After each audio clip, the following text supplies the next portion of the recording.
भगवान की माया के कारण भगवान को पहचान ना सके। समझा कोई साधारण बालक है। अरे देवराज इंद्र के गोवर्धन की कथा तो सबने सुनी है। देवराज इंद्र भगवान को पहचान न सके, कहने लगे वो 7 वर्ष का बालक कृष्ण भोग वाला। श्री बिल्वमंगल ठाकुर जी जो भगवान को ना पहचान सके, काकभूषणी जी वो भी भगवान को ना पहचान सके। भगवान की माया ने तो सबको ही मोहित कर रखा है। मुह्यन्ति यस्सूरय। अच्छा कैसे कर रखा है? बोले ऐसा कर रखा है कि असली वस्तु तो दिखती नहीं है, बस नकली नकली दिखता है। उल्टी दिशा में ही भागते चले जाते हैं। जहां जल है वहां नहीं, भाग करके उल्टा भाग रहे हैं। जहां सुख नहीं है, जैसे कुत्ता होता है ना, कुत्ता क्या करता है, कहीं से हड्डी का टुकड़ा मिल जाए तो मुंह में रख करके खूब चबाता है और खूब रस लेता है, और उसे खूब रस आता भी है। अब बताइए हड्डी में से रस आ रहा है, कहां से रस आ रहा है? स्वयं के रक्त को लेता है और कहता है हड्डी तो बड़ी स्वादिष्ट है। यही स्थिति हमारी है। हम अपने जीवन को खोते चले जा रहे हैं। हम अपने जीवन के असली आनंद को खोते चले जा रहे हैं और कहते हैं जीवन में तो बड़ा आनंद है, इस संसार में तो बड़ा सुख है। और निमंत्रण कैसे किसे दे रहे हैं? दुख को दे रहे हैं। हम बार बार प्रायः एक ही उदाहरण देते हैं कि जैसे कोई व्यक्ति हो, क्योंकि आजकल हम बहुत देख रहे हैं कि छोटे से छोटे व्यक्ति को भी शुगर होती जा रही है। यहाँ पर देखते हैं कि मीठा बहुत पसंद है, बोले मीठा बहुत अच्छा लगता है, और मीठा खाते तो खूब हैं और फिर शुगर को भी निमंत्रण देते हैं। बीमारियों को स्वाद के चक्कर में निमंत्रण किसे दे रहे हैं? बीमारियों को। कहते हैं सुख है, जब खाया व्यक्ति जब खाता है ना तो तब तो बड़ा सुख आता है, और जब बीमार होता है तो हाय राम करता है। ये इंसान की स्थिति है कि संसार में सुख ढूंढने जाता है, संसार में सुख है नहीं, और फिर जब दुख आता है तब फिर भगवान को पुकारता है। वो कहते हैं ना, माया माया हर कोई कहे, माधव कहे ना कोई, जो एक बार माधव कहे तो माया चेरी होए। हम सब भागते हैं माया के पीछे, और अगर माया को छोड़ करके आप एक बार कितनी भी परेशानी हो, आप सबसे प्रार्थना है एक बार आप माधव के पीछे भाग कर देखो। लक्ष्मी कहेगी मेरे पति को छोड़ो, मुझे ले लो, क्योंकि कोई भी पत्नी नहीं चाहेगी कि उनके पति को कोई और ले जाए। और ठाकुर जी कैसे हैं? ठाकुर जी ऐसे हैं कि एक बार होते हैं तो पूरे ही हो जाते हैं, बिक जाते हैं, पूरी तरह से भक्त के समर्पित हो जाते हैं। बोले जहां मेरा भक्त पग धरे, मैं धरूं वहां हाथ। अहम भक्त पराधीन, भगवान भक्त के परवश हो जाते हैं। इसलिए माया क्या कहती है, मैं पूरी तेरी हो जाती हूं, तू लेकिन मेरे पति को छोड़ दे। इसलिए माया चेरी होती है भगवान के भक्तों की। यहाँ पर मुह्यन्ति यस्सूरयः तेजो वारी मृदाम यथा विनिमयो यत्र त्रिसर्गो मशा धामना स्वेन सदा निरस्तकुहकम सत्यम परम धीमहि। ऐसे परम सत्य भगवान जिनके आदि अंत को कोई जान नहीं सकता है, वेद भी जिसकी महिमा को गाए तो पूर्णतः नहीं गा सकते। माता सरस्वती भी अगर गाना शुरू करे तो उनकी महिमा का गुणगान नहीं कर सकती। ऐसे परम सत्य भगवान श्री कृष्ण के चरणों में हम बारंबार प्रणाम करते हैं। दूसरा श्लोक आया, धर्म प्रोचित केतवो परमो निर्मत्सराणाम सताम। क्या कहा? धर्म को जान लो। बोले धर्म क्या है? परम धर्म है भगवान की शरणागति में जाना। बोले अच्छा, परम धर्म है भगवान की शरणागति में जाना, कैसे जाएं? बोले निर्मत्सरता पूर्वक जाओ। भगवान का होने के लिए शर्त क्या है? अच्छा, स्कूल में भर्ती होते हैं एक शर्त होती है, किसी जॉब को ज्वाइन करते एक शर्त होती है, और भगवान का होने के लिए भगवान ने शर्त क्या मांगी? निर्मत्सरता। काम क्रोध लोभ मोह ईर्ष्या रहित हो जाओ, क्योंकि कहते हैं ना निर्मल मन जन सो मोहि पावा, और मोहि कपट छल छिद्र न भावा। और भगवान को मत्सरता, सबसे बड़ी बीमारी है ईर्ष्या की। क्या होता है ईर्ष्या का मतलब जानते हैं, पहचानते हैं ईर्ष्या क्या होती है? मैया आप जब जानती है ईर्ष्या क्या होती है?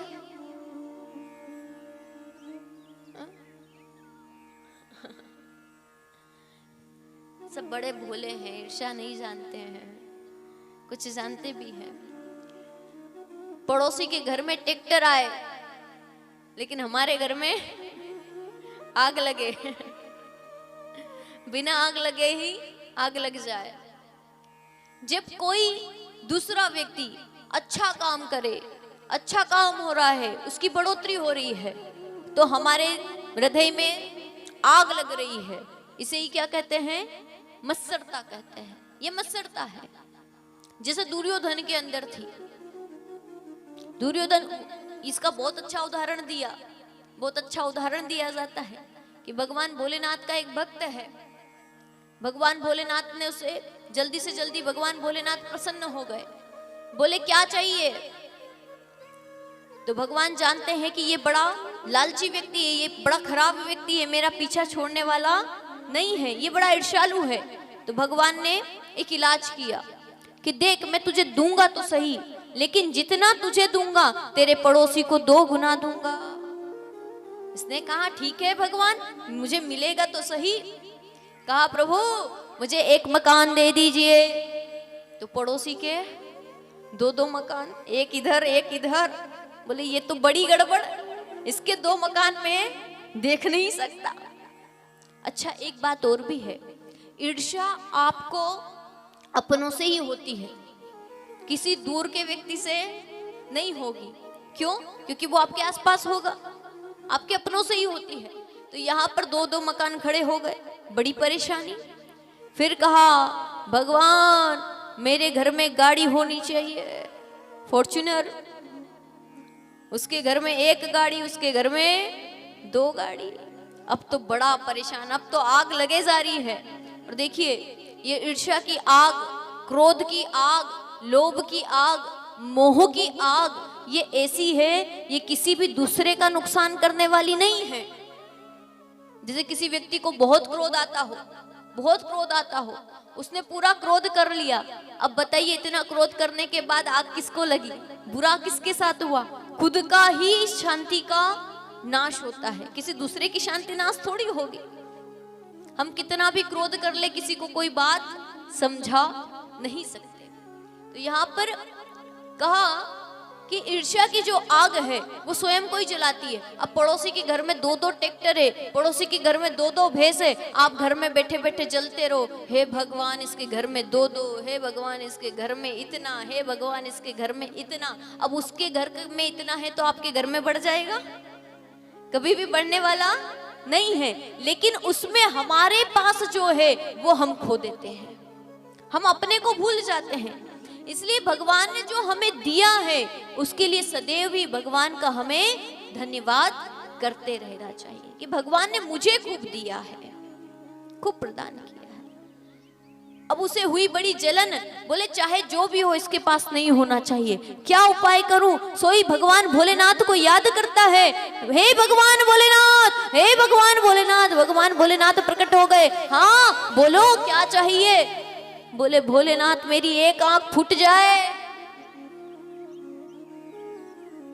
क्यों भैया ऐसी गलत चीज क्यों मांग रहे हो? बोले मेरी 1 फूटेगी, उसकी 2-2 फूटेगी,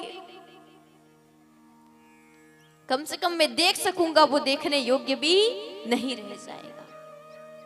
ईर्ष्या की आग में जब हम किसी का बुरा करने जाते हैं तो पहला बुरा किसका होता है? हमारा होता है। इसलिए कहा कि भागवत की कथा श्रवण करने के लिए जब जाओ, भगवान का होने के लिए जब जाओ, तो क्या कहा? निर्मत्सराणाम सताम, निर्मत्सर हो जाओ, पात्र बन जाओ। हमने ऐसा सुना है, कहीं कहीं कहा जाता है कि शेरनी का जो दूध होता है ना, वो सोने के पात्र में ही टिकता है, नहीं तो रहता नहीं है। इसी प्रकार से अच्छा शेरनी का दूध तो छोड़ो, साधारण दूध भी हो, आप दुकान पे लेने जाओ मेरी माता ने ध्यान देती हैं कि जब दूध निकालने जाते हैं तो बोले पात्र अच्छे से साफ कर लो। क्यों? बोले पात्र अच्छे से साफ नहीं करोगे पूरा दूध फट जाएगा, पूरा दूध ही खराब हो जाएगा। इसलिए बहुत ध्यान रखती हैं कि पात्र अच्छे से साफ हो, नहीं तो अपना बहुत नुकसान हो जाएगा। इसी प्रकार से हम भगवान का भजन कर रहे हैं, अगर हमने पात्र शुद्ध नहीं किया, पात्र साफ नहीं किया तो बहुत नुकसान हो जाएगा, बहुत हानि हो जाएगी। इसलिए कहा निर्मत्सरणाम सताम वैद्यमास्त्र वस्तु शिवदम तापत्रयो अनुमूलनम। ये परम शुद्ध चीज है जिसे हमें ग्रहण करना है। आइए हम सभी भक्त एक भजन का आनंद लेते हैं, तत्पश्चात फिर तृतीय श्लोक के अर्थ को समझने का प्रयास हम सभी भक्त करेंगे। मुक्ति का कोई तू जतन कर ले, मुक्ति का कोई तू जतन कर ले रे, रोज थोड़ा थोड़ा, रोज थोड़ा थोड़ा हरि का भजन कर ले, रोज थोड़ा थोड़ा हरि का भजन कर ले।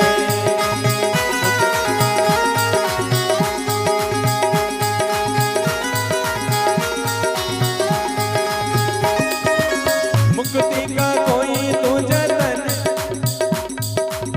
मुक्ति का कोई तू जतन कर ले, रोज थोड़ा थोड़ा, रोज थोड़ा थोड़ा हरि का भजन कर ले, रोज थोड़ा थोड़ा हरि का भजन कर ले।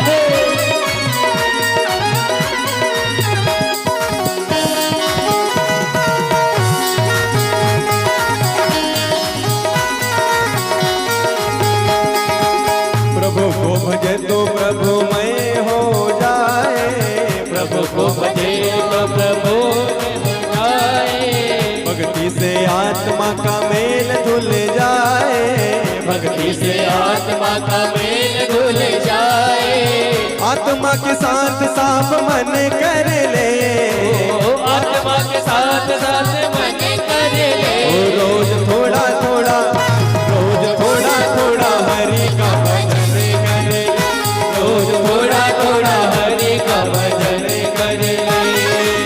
मुक्ति का कोई तो जतन कर ले, मुक्ति का कोई तो जतन कर ले, रोज थोड़ा थोड़ा हरि का भजन कर ले, रोज थोड़ा थोड़ा हरि का भजन कर ले।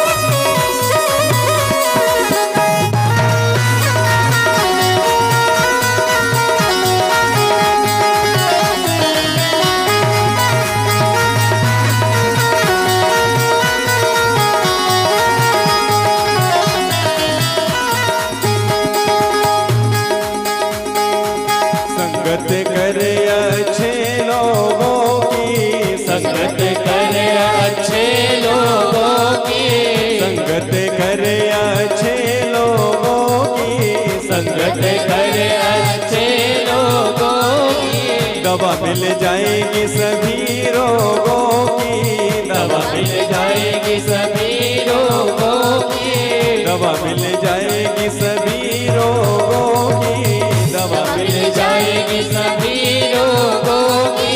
जिंदगी को अपनी चमन कर ले, जिंदगी को अपनी चमन कर ले, थोड़ा थोड़ा हरि का भजन कर ले, रोज थोड़ा थोड़ा हरि का भजन कर ले, रोज थोड़ा थोड़ा हरि का भजन कर ले।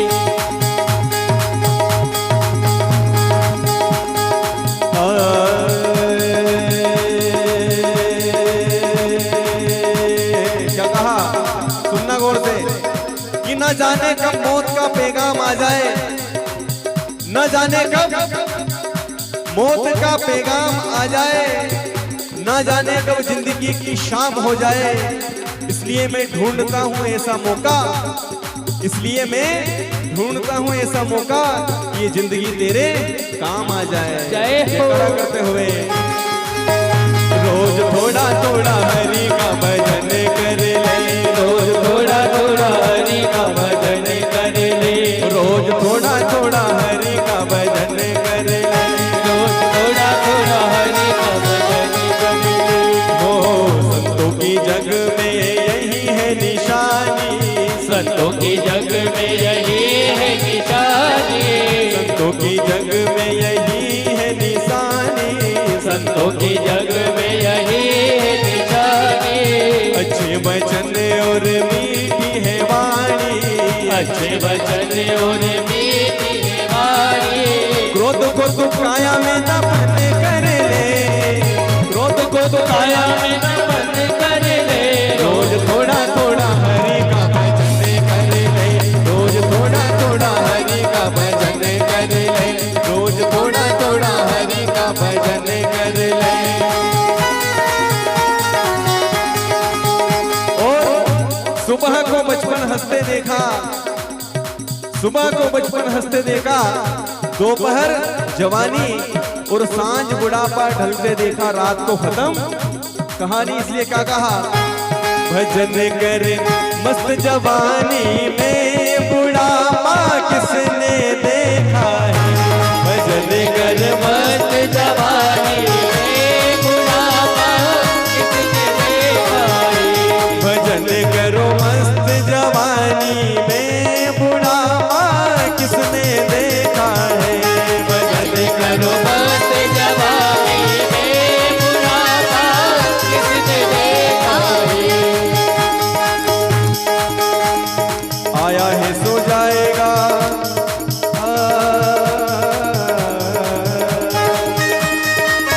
आया है सो जाएगा,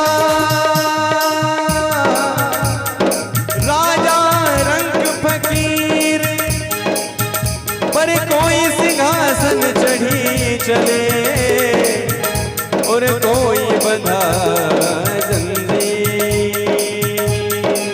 जयकारा करते बोली रामचंद्र भगवान की जय हो, कृष्ण कन्हैया लाल की जय हो, देवनारायण भगवान की जय हो। दोनों हाथ ऊपर करके तालियां बजाते हुए मन साथ बोलेंगे सभी। रोज थोड़ा थोड़ा हरि का भजन कर ले, रोज थोड़ा थोड़ा हरि का भजन कर ले, रोज थोड़ा थोड़ा हरि का भजन कर ले, रोज थोड़ा थोड़ा हरि का भजन कर ले, रोज थोड़ा थोड़ा हरि का भजन कर ले।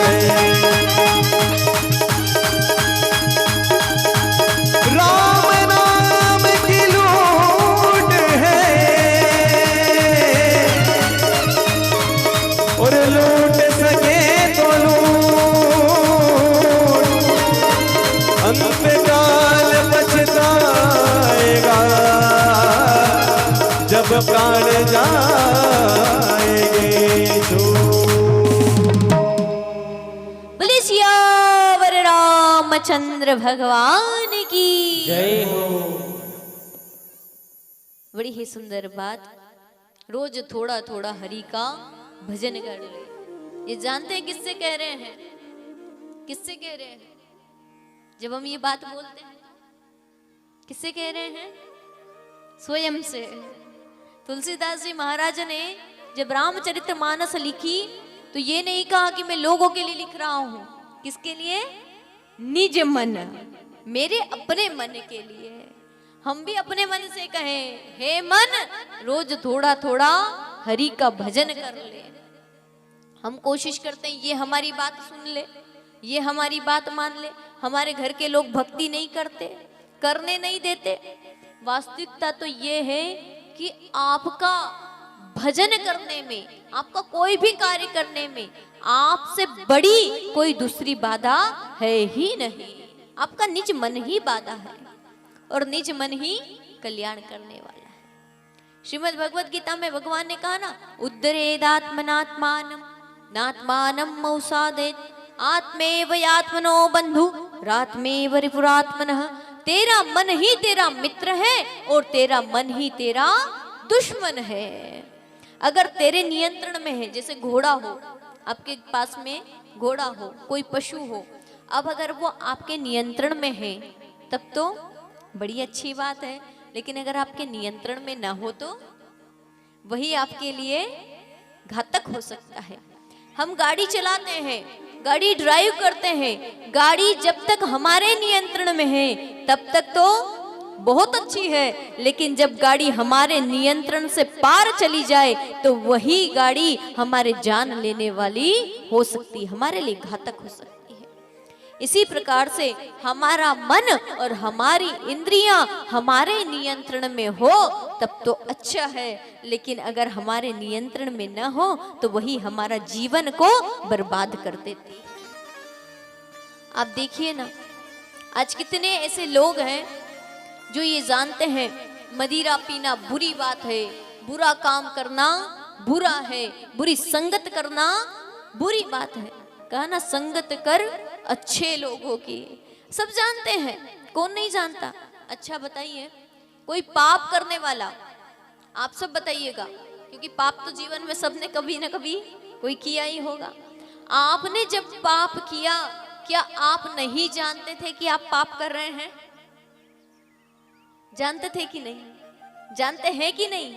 कुछ भी आप थोड़ा भी गलत करने जाएंगे ना, आपके अंदर बैठा वो परमात्मा कहता है ये गलत है, मत कर। पर हम उसको क्या कहते हैं? तू चुप। और मन कहता है मेरी बात मान, कर दे, होगी सो देखी जाएगी। अब अगर कथा सत्संग जितना करते हैं मन पवित्र होता है। अब यहाँ से वो जो परमात्मा है, मन पवित्र होने से परमात्मा का प्राकट्य उस हृदय में होता है। अब वो जो परमात्मा भीतर बैठा है ना, वो मन को वही नियंत्रित कर सकता है, वो पाप को करने नहीं देगा।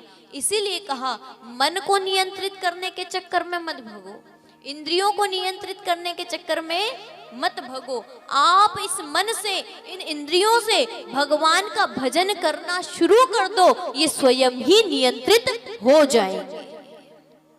भगवान की कथा में जाओ, भगवान के सत्संग को सुनो, भगवान की दर्शन करो। इससे क्या होगा? हृदय पवित्र होगा।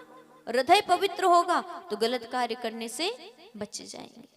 तीसरा श्लोक कहा, तीसरे श्लोक पर चर्चा करें मंगलाचरण के। तीसरे श्लोक में भागवत के विषय में बताया गया कि ये भागवत क्यों श्रवण करना, ये भागवत आखिर है क्या। तो कहा निगम कल्पतरो गलितम फलम सुखमुखाद अमृत संयुतम पिबतम भागवतम रसमालयम मुहुरहो रसिका भुवि भावुकः। क्या है? निगम, निगम मतलब वेद। निगम कल्पतरो गलितम फलम, अरे वेद का पका हुआ फल श्रीमद् भागवत महापुराण है। क्योंकि हमने कल सुना था कि नारद जी महाराज ने वेद वेदांत का पाठ कर लिया, लेकिन भक्ति ज्ञान वैराग्य जागृत नहीं हुए। और जैसे ही भागवत की कथा सुनाई, ज्ञान वैराग्य जाग करके नृत्य करने लगे। तो कहा वेद में से ही भागवत निकली है। भागवत जो है वो वेदों का ही सार है। अब जब वेदों का ही सार भागवत है तो क्या फर्क पड़ जाता है कि वेद को पढ़े कि भागवत को पढ़े?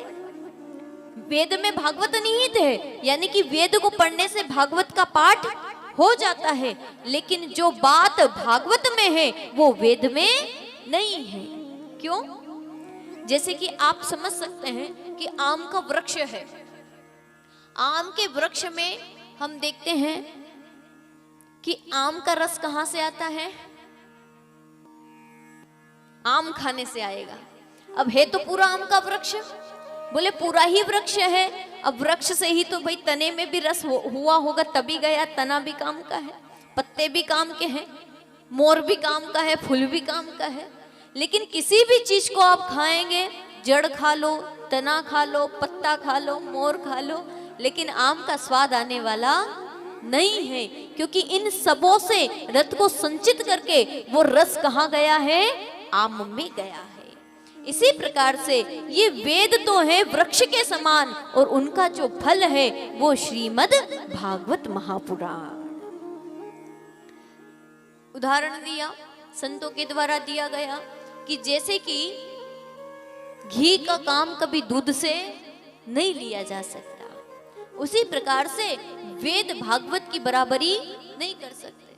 जैसे हमारी मैया के घर पे कोई मेहमान आए, आपको खूब कहा घी खत्म हो गया है, घी खत्म होने वाला है, घी लाकर दे देना, लेकिन आपने लाकर नहीं दिया।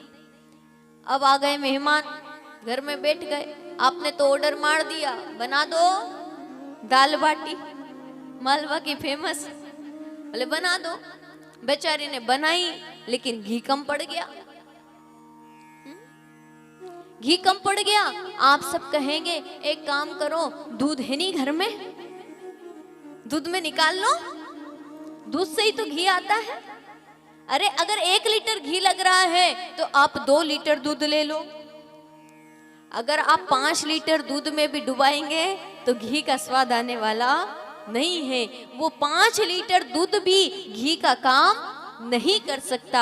उसी प्रकार से वेद वेदांत को पढ़ने से श्रीमद् भागवत का कार्य नहीं हो सकता। इसीलिए कहा वेद वेदों का जो सार है वो श्रीमद् भागवत महापुराण है। फिर कहा अच्छा ये फल तो है लेकिन पका हुआ है, तरोगलितम फलम, कच्चा है कि पक्का? तो बोले तरोगलितम फलम, अरे पेड़ पर ही पका हुआ है, केमिकल का नहीं है, पेड़ पर ही पका हुआ है। और फिर कोई कहे मीठा है कि नहीं है, भाई ये भी तो है, फल तो है लेकिन मीठा है कि नहीं है? तो कहा सुख मुखाद। अब बताइए तोते की खाई हुई केरी कैसी होती है? बोले देख के ही हम कह सकते हैं कि ये मीठी है, क्योंकि तोते ने मुख लगाया। सुख मुखाद अमृत द्रव संयुतम, अरे सुख का मुख तो लगा हुआ है, मीठी तो है लेकिन केवल मीठी नहीं है, रस से भरी है, पूरी रसदार है। फिर कहा अमृत द्रव संयुतम, अच्छा रस भरी है तो ऊपर से गिर गई होगी तो टूट गई तो पूरी खराब हो गई, क्योंकि रस भरी केरी क्या होगी, फूट जाएगी ना। तो बोले भागवत भी ऐसे नीचे जब आया होगा इस धराधाम पर तो खराब हो गया होगा। बोले नहीं नहीं, गिरा नहीं है, उतारा गया है, इसको तो उतारा गया है। कैसे उतारा?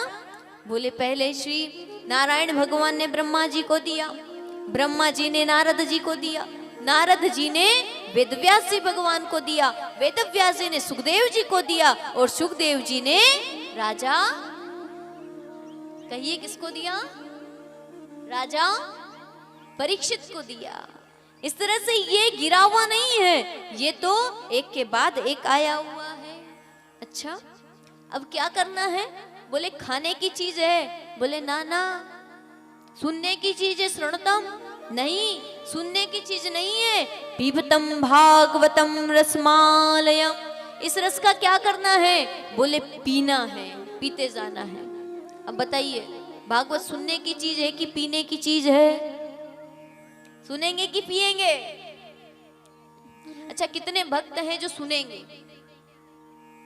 एक भी नहीं सुनने वाले। और पीने वाले कितने हैं? जय हो। और ये जो बाकी बैठे हैं ये बोले हाँ सुनेंगे तो सही, इधर से सुनेंगे और इधर से निकाल देंगे। देखिए सुनने और पीने में अंतर क्या है? सुनने का मतलब है हमने इधर से सुना, बोले भगवान ने 2 कान किस लिए दिए हैं? एक सुनने के लिए और एक निकालने के लिए। वास्तव में इसलिए नहीं दिए, इसलिए दिए कि दोनों कानों से सुनो, सुनो ज्यादा और बोलो कम, ज्यादा से ज्यादा सुनने के लिए दिए हैं। श्रवण कीजिए। और पीने का मतलब क्या है? पीने का मतलब है जीवन में उतार लेना।